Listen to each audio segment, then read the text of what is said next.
ऐसे ऐसे on the place of woman in society, society में वुमेन्स का स्थान कहाँ पर है, उस पर अगर आपसे ऐसे पूछा जाए तो आप क्या लिखोगे? In ancient India woman enjoyed a place of pre eminence, they were equal partners of man. अगर आप पूर्व टाइम की बात करोगे तो वुमन को भी उतना ही दर्जा मिलता था, उतनी ही रिस्पेक्ट मिलती थी जितनी मैन को मिलती थी। हमने पता है ना, हमने सुना है शिवाजी महाराज को शिवाजी महाराज बनने में किसने हेल्प की थी? स्वराज की स्थापना करना सिर्फ शिवाजी महाराज का सपना नहीं, बट उनकी मदर का सपना था। रामायण में राम के साथ साथ हर जगह पर उनके साथ रहने वाले सीता जी थे। हर जगह पर हर युग में हमने देखा है, हर टाइम पीरियड में हमने देखा है। झांसी की रानी है ना, तो रानी के भी अपने रोल्स होते थे। जितना इम्पोर्टेंस राजा को मिलता था उतना ही इम्पोर्टेंस रानी को भी मिलता था, यानी कि वुमन का रोल पहले से ही बहुत मैन के इक्वल ही था। They were equal partners of man. Some of them were great scholars and were held in high esteem. हमने देखा है, अगर मैं एक एग्जांपल दे दूँ, संत मीराबाई है ना, मीराबाई के दोहे और हम सब ने सुने हैं। तो ऐसे बहुत सारे स्कॉलर्स भी निकले हुए हैं जो कि वुमन के उसमें थे। It is said that many of the hymns in the Vedas were written by woman. बहुत से हाइम्स यानी बहुत सारे वेदास भी वुमन ने भी लिखे हुए हैं। Even during the period of the Ramayana and Mahabharata other lived a woman of great virtue wisdom and respectability. आप चाहो तो सीता का उदाहरण ले सकते हो, जो राम जी के साथ साथ ही रहे और उन्हें कितनी रिस्पेक्ट मिलती थी वो हम सब ने देखा था। ठीक है, और उनके लिए हो के राम पूरा क्या बोलते हैं, बड़ा ओशन, इंडियन ओशन पार करके श्रीलंका चले गए और वहाँ जाके रावण को मार के सीता जी को छुड़ा के आए थे। ठीक है ना।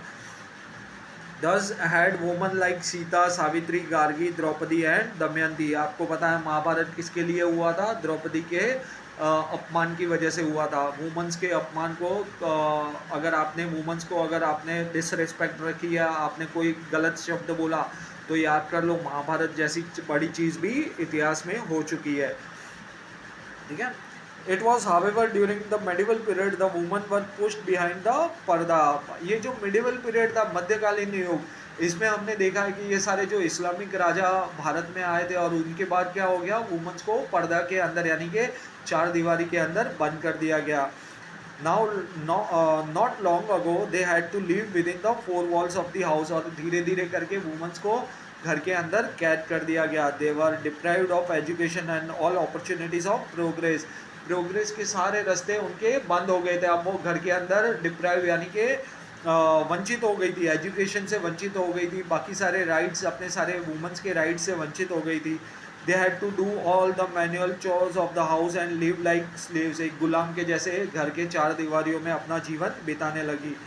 whether the western woman whereas the western women had long ago won their rights to vote, liberty and education, Indian women still wallowed in illiteracy, ignorance and squalor।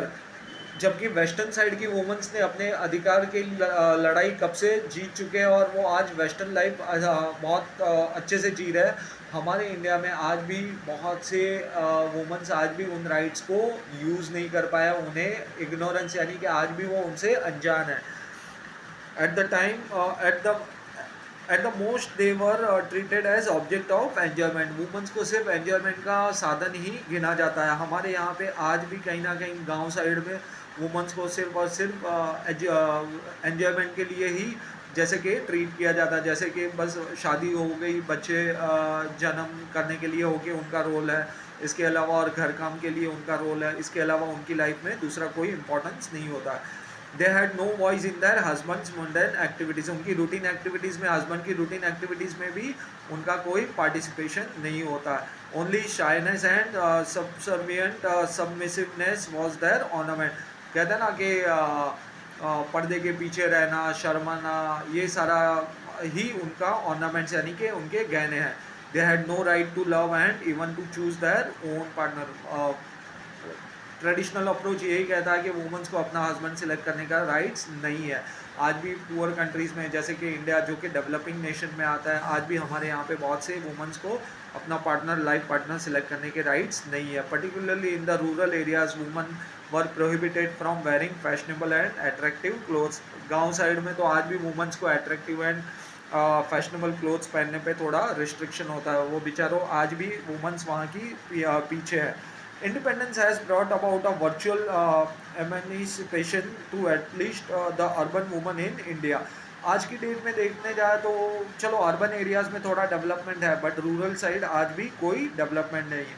Now they had to do not lag behind man in any field. आज आपने देखा है भारत की महिला जो कि urban areas में है, वो मैन के साथ कंधे से कंधा मिलाकर चल रही है. Indian woman had got equal rights and march shoulder to shoulder with man. ठीक है, बाकी ऐसे भी बहुत सारे पॉइंट्स हैं जो आप लिख सकते हो.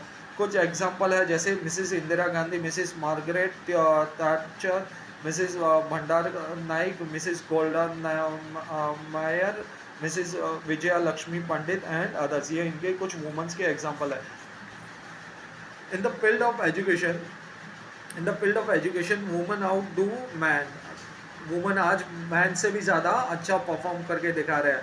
देर are more women in higher education educational institution that man. Education के फील्ड में मैन से ज़्यादा वुमेन्स का रोल देखने में आ रहा है. Most of the top position in all university examinations are backed by women.